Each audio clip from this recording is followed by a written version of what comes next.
Hey everyone, and welcome to the channel. I'm Carshénah with versefilmsproductions, and this is SCREAMTOBER. We're doing a video a day for 31 days up into Halloween, and this week is our most terrifying week of all, our franchise horror week. Let's see if your favorite is on the list. Let's go.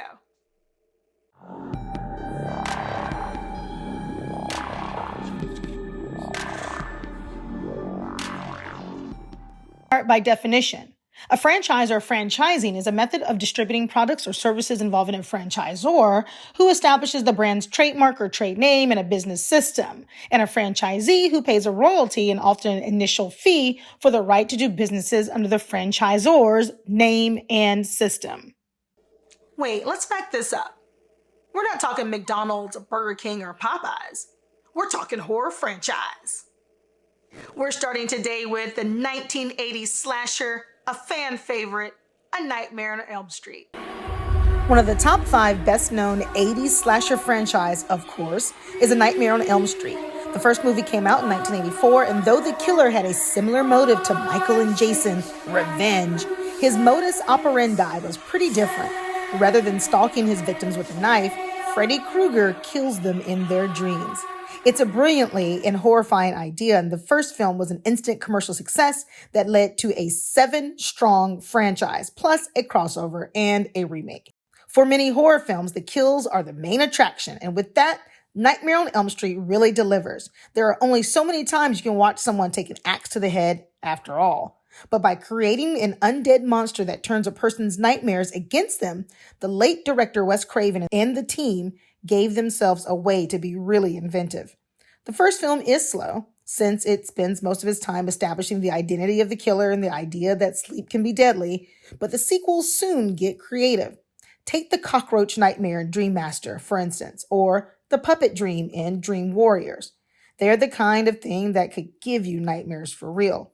Unfortunately, there's another hallmark of the Nightmare on Elm Street movies, Freddy's wisecracking jokes and his one-liners. To begin with, Freddy's evident glee at torturing kids just makes him scarier, but a few films down the line, it just makes them seem silly, and it really isn't scary. A Nightmare on Elm Street stars John Saxon, Heather Langenkamp, Amanda Weiss, Johnny Depp, and Robert Englund as Freddy Krueger.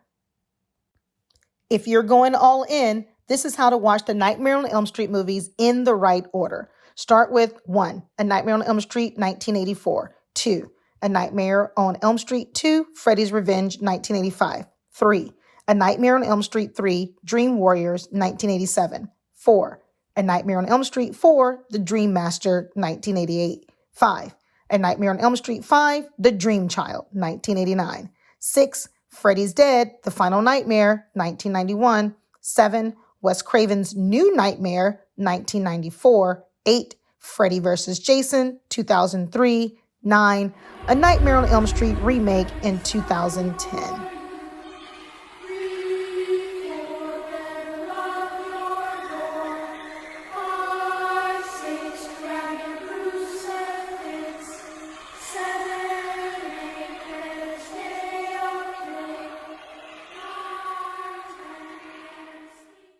Now let's go over to our next horror franchise, Clive Barker's Hellraiser. Hellraiser was and is a groundbreaking work of horror, something that's easy to forget.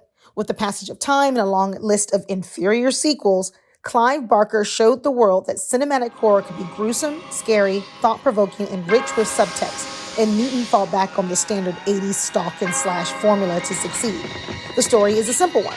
A jaded sensation seeker called Frank opens the now infamous box in the attic of a house owned by his family and gets torn apart by the Cenobites for his trouble.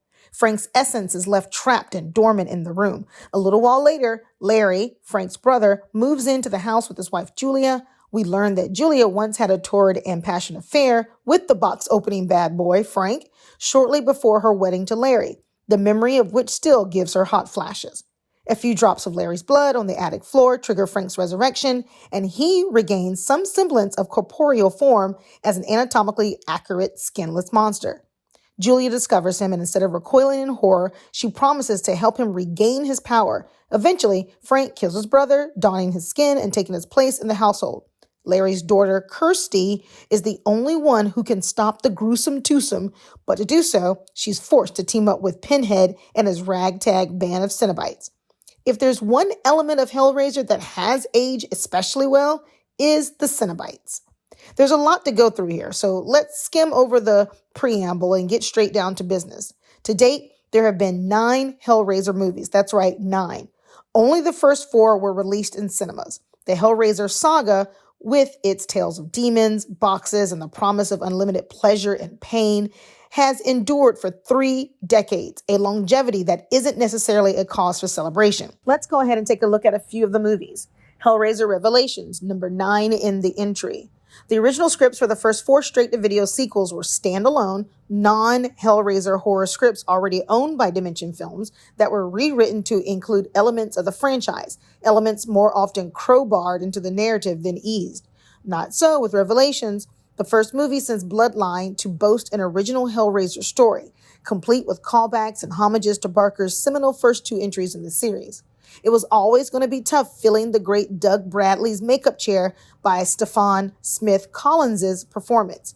Bradley's Pinhead is a chilling, foreboding figure, a cold gray monster composed of grace and gravitas, whereas Collins' Pinhead is an awkward, bloated figure with a stronger line in camp than creepy. Hello, Evil Dead.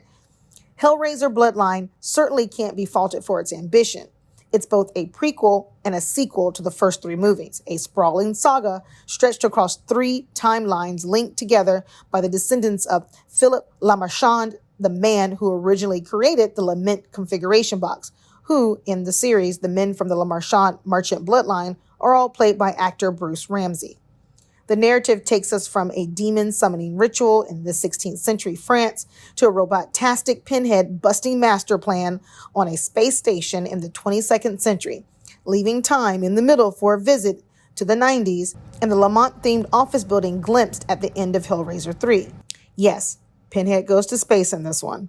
Horror aficionados tend to regard any franchise that falls back on the X as a space trope as one that has reached its creative end, citing Jason X and Leprechaun 4 in space as evidence. Fun fact, the finished movie wasn't the one that writer Peter Atkins and director Kevin Yeager set out to create. The studio meddled with Bloodline to such an extent that Yeager disavowed himself of any directorial credit, which is why the movie bears the mark of Alan Smithy. Alan Smithy is codenamed for I did not get along with anyone or everyone on set.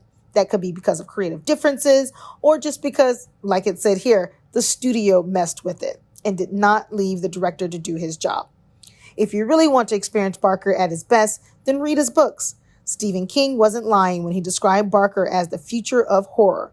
That future may now be the past, but Clive Barker's work is timeless and endlessly rewarding.